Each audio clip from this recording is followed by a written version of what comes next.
so happy to have Irene with us today because not only is she a baby whisperer, but she really helps parents adjust to that first year of babies. And you know, those of you who've been through it know that is an incredible year in your life, and you don't want to miss a moment of it. But also, there may be some new babies coming this summer, and you'll want to get in touch with Irene because she has a program called Best Baby Beginnings. Now, Irene's specialty is really empowering new and expectant parents to feel confident and feel really connected to the benefits of that first year with their new babies. She's a pediatric occupational therapist with over 20 years of clinical expertise, including the Children's Hospital in Miami. She is certified as a pediatric occupational therapist, and she'll tell you what that means. And she is certified in neurodevelopment and sensory integration.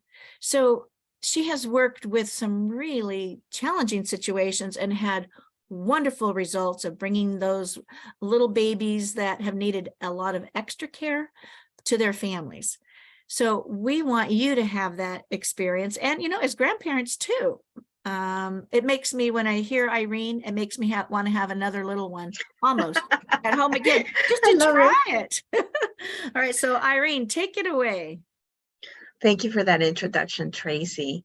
Yeah, actually, my babies have been my tiny teachers. I call them tiny teachers because I have learned quite a bit from them. And every time I think about how we want to give our babies the best beginnings to life, I recruit all that knowledge that I've amassed through the years and those experiences with my tiny teachers so that we can bring it home to parents everywhere, because we all want the best for our babies. And those moments, I call them miracle moments, not because I'm being, unrealistic, because they actually are the moments that will shape the rest of your lives. So we want to take as much benefit in blessing and building and getting benefit from those moments as we can. So that's what I devoted my career now, thanks to all my little tiny teachers that help me just bring this home for every child and every family. So I had promised you, you said you were asking about occupational therapy. I know that it's kind of like a handful. Occupational therapy is simply the science that helps people live, call it functional lives, but honestly, it's about doing the experiences that are meaningful to you in your life. With babies, of course, that has a lot to do with feeding, with how present we are in the world, how comfortable we feel in our skin, how we are interacting and learning from the world, and those activities that make our life meaningful. Those are activities of daily living. And that's what occupational therapy does. So that's it. We hear the term, we just don't know what that means. And as applying it to babies. And it's a lot of information. So sometimes what I try to do is just tell parents, why is that important? So I explain it in terms like, why is a neurodevelopmental certification even important? Well, because it makes someone like me be able to facilitate healthy movement. So if you have someone like me in your team and wow, it's not just about whether your baby is picking up their head or how comfortable they are with your embrace, but the whole natural sequence that you can actually facilitate healthy movement, because babies are actually shaping their bodies in that first year of life. We are that moldable. And that's why I call those moments miracle moments. And my call is for parents to build and benefit from those, because they don't come around as much as they do in that first year. And you kind of sense that when you hold your baby in your arms. You know that those first moments, those first experiences do shape our brains, and I think our whole bodies for the rest of our lives. So And that's why I call them miracle moments too. And I had promised to show you some. So shall we go on with that? Yep. I just thought Right. it would be helpful to all of us to understand your role and Yeah. you can speak to us about this in a different way. Yes, and actually I want to show you a little bit of why. Let me see if I can eventually. Okay. So this is part of why I talk about not missing those moments, but kind of building and benefiting from them. Usually the first step is actually to really be present with your baby.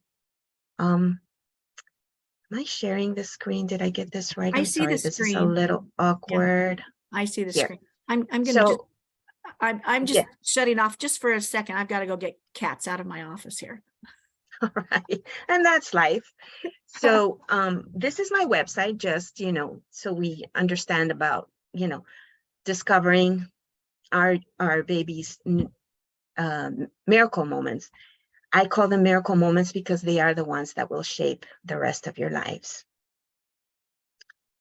And so that's why I wanted to explain. Sometimes when people hear me talk about miracle moments, they don't exactly know that I'm actually speaking about particular moments. So very specific moments. So are we ready to explore some of those? Albert Einstein said, there are only two ways to live your life. One is as though nothing is a miracle, and the other one is as if though everything is a miracle. In that first crucial year of life, and even before we get here, even before our babies land in the planet, those experiences really shape how we look at the world, how we perceive ourselves in the world, who we are in the world. And I believe one of the most magical things that we can do for our babies and for ourselves is just to be truly present so you can witness it. I think most of us have a sense of it and we feel how miraculous this time is, but often we are beating up on ourselves because we don't have all the answers. We're being barraged by all this information and can't really make sense of it at the time when it's most helpful. So that's why I love to partner with parents so that they can actually relax and be completely present in this experience. Because you know how life is, those moments don't come back, and we want to make the most of them. So with that, let's look at miracle number one. Okay, so this baby is doing lots of wonderful things. We talk about how babies don't talk without words, but they do talk through a whole bunch of different avenues. So I would like to talk about what this baby is telling us, right? What is this baby saying? This baby is very calm,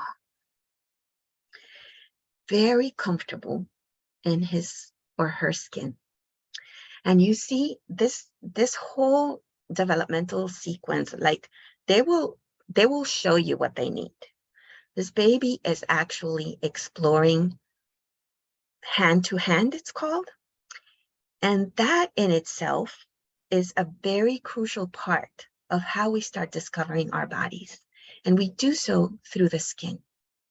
The skin is the organ that is most receptive to the experience of being in the world when we first come into it.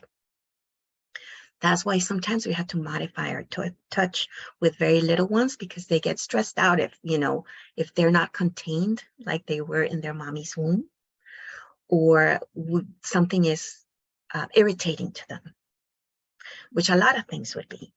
But this baby right here is showing us how easily and wonderfully they're not only discovering their own bodies by bringing their own hands together, they're feeling it, they're knowing where their boundaries are. And she or he is also bringing their hands to the mouth Now that's a sign of readiness. Readiness and preparation to feed. And why is that important? Because it doesn't always come automatically. And babies need to be ready to engage in the experience of feeding. Many of us have children that are kind of fussy when it comes to feeding, but there's a natural rhythm to it. And just building on that natural rhythm, you can make it so much easier for both you and your baby. For example, this one is showing us how easily they're putting their hands near their mouth. The mouth is rich with sensory input. And so when a baby brings their hands to their mouth, it's a great preparatory activity for feeding. And this baby is accepting it very well.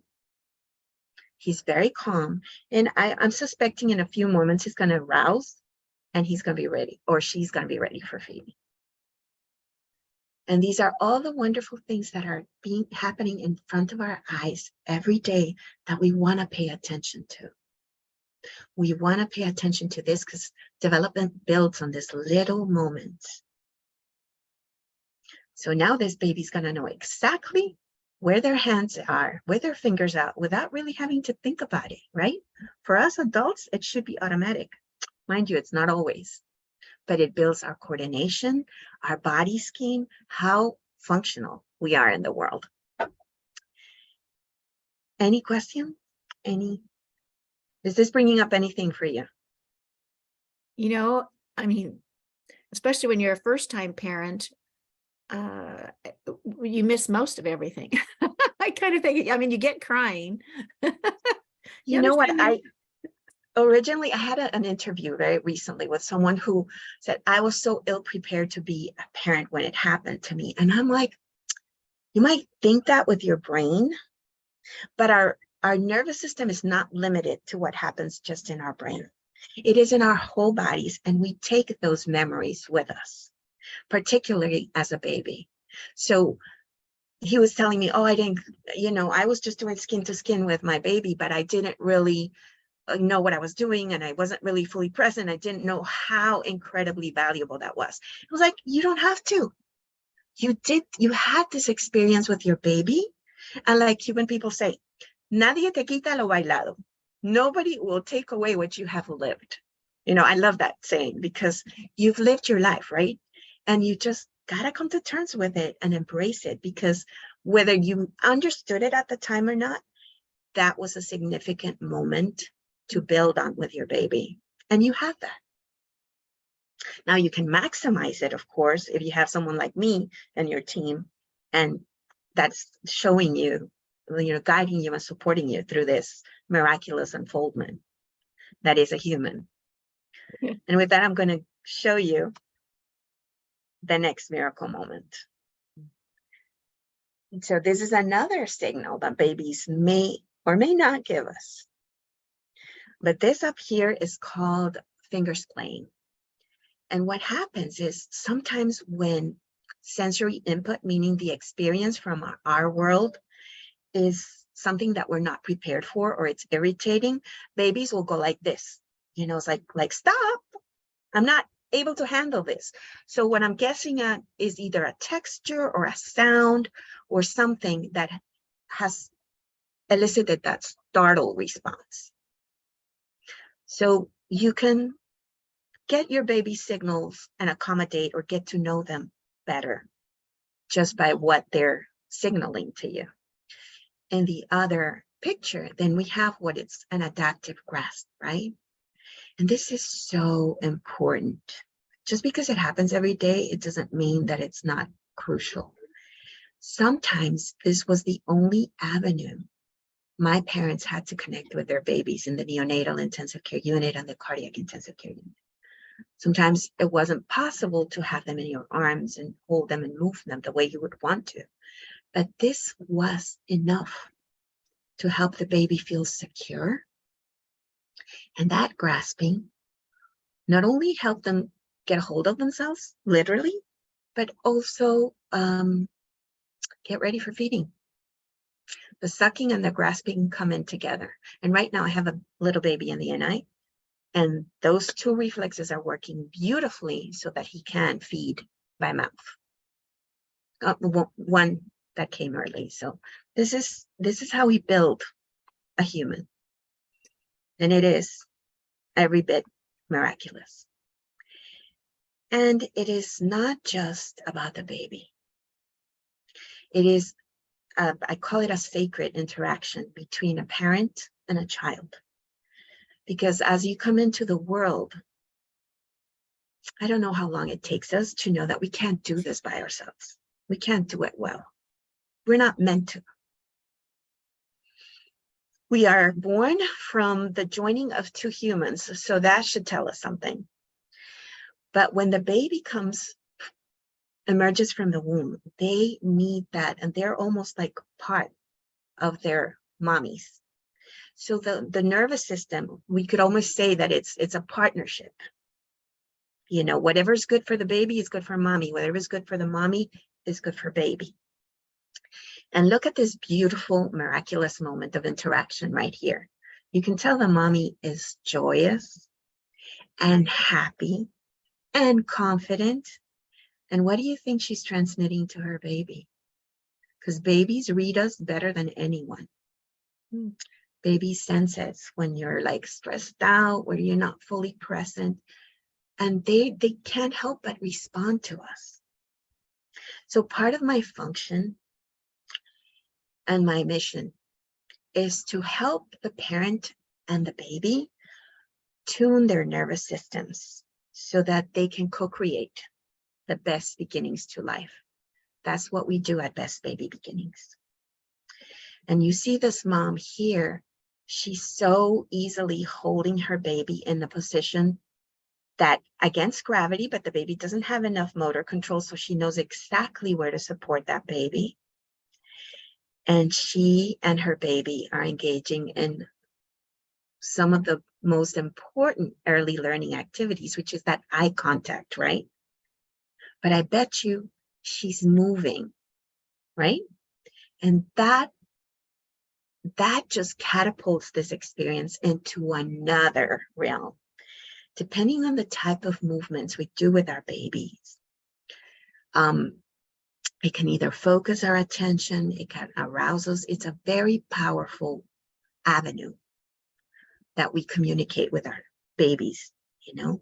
So she is obviously super comfortable, super happy, and the baby looks relaxed and attentive to her. That's all working wonderfully, and it's happening naturally. So these are the moments that we build on. Because here's we're establishing attention and early learning, coordination. Everything is happening right in front of our eyes. So we want to know how to build on that for the benefit of both mommy and baby.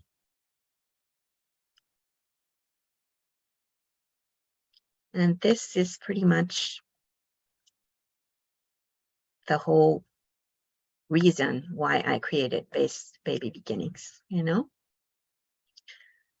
To have the peace of mind to know that you're giving your infant the best beginnings to life, and for it to be easy and joyful for both of you. Why? Because that is wellness. That is health. That's what we are all. I'm going to stop sharing right now. That's what we all deserve. Can I ask about little ones that you've seen in your unit, especially that are coming in stressed, or the little ones that end up, they're coming with drugs in their system? And I'm just looking at that little picture of the baby with its hand. Just it's so stressful to me. Because I'm thinking those little children, that is the only thing that they're experiencing. Or if they are going into not this kind of supportive existence and they need more, you know, I mean, you've seen all kinds of things in your practice. I have to tell you, and that's why I call them tiny teachers. And I'm going to put your mind at ease. It is that significant, but I will tell you how I really honor the babies, because those nervous systems are so adaptive. I mean, we human beings, that's why I say that humans are miraculous because our systems are incredibly adaptive. Now, I've had a view of it, an experience of it, because when they first come in, what I mean by adaptive is that they're so forgiving. Their systems are so forgiving that even through all these noxious experiences, if you take the time to form a bond with them and respond to them, it's miraculous, truly miraculous what you can accomplish in that time. That's why I call them miracle moments. These are the ones you want to build on for the rest of your life. They're very forgiving. They're very adapting, So just because they did it once or, they will do things that don't look, we all get disorganized when we're learning something new. So imagine coming into the world. You're going to get a little disorganized. But if you're received with love and honor, and babies, I have to tell you, one day we're going to measure it. I think that there's some research out there already. We're going to measure the power of love because I have seen it at play and how that connection just helps you thrive, especially when you're a tiny little peanut. So somebody I was talking with recently was saying that their husband volunteers at the hospital just to hold babies. Yes, I had my mom do that. I think it's very healing, not just for the person doing, not just for the baby, but for the adult. And there's some research as to the quality of the bonding. And for example, parents, fathers in particular, there's some research stating that the earlier they hold their babies, the stronger the bond that is formed. That's why sometimes I would have to chase them, like, especially the grandparents, they were so afraid to hold their babies when they were in the incubator. They didn't know how to touch them or anything. And I would just show them gently how to do it. But that is just an invaluable experience. That embrace is sacred. Just a little clip of that on the internet. This important thing to dads.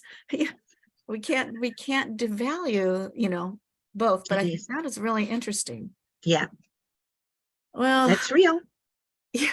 I mean, this is touching, but I'm also thinking of all the little ones struggling and I understand.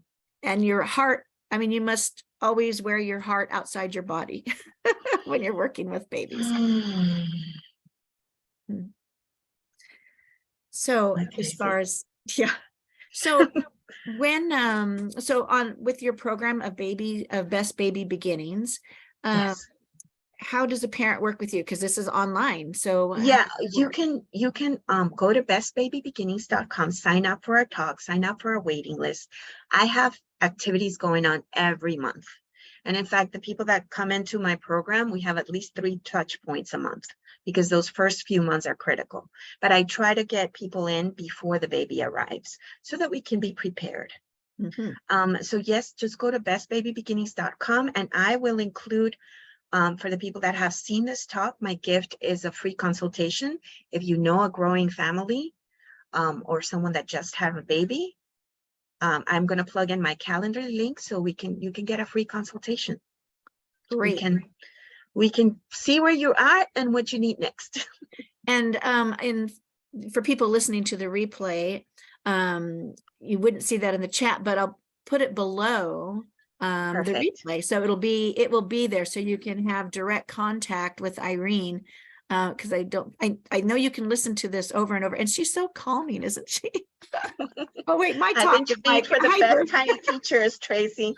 You're so sweet. Oh yeah, so all of that information will be there for you, and even if you're a grandparent or an aunt, absolutely. But I'm thinking for foster parents. I mean, I knew somebody who fostered babies that were coming, with drug addicted. And I think this would be so helpful. I'm sure you get some basic training, but I think, Oh, this is a little different. This is about tuning your entire nervous system to be the best that it can be with this new life coming in, so and how I to can read think the that. signals and all that. And we need a nest of support of allo parents. There, I think that's the term that they use for the community that is nesting a new life, because it's not just the parents. I mean, that's like a superhuman effort. You need a village.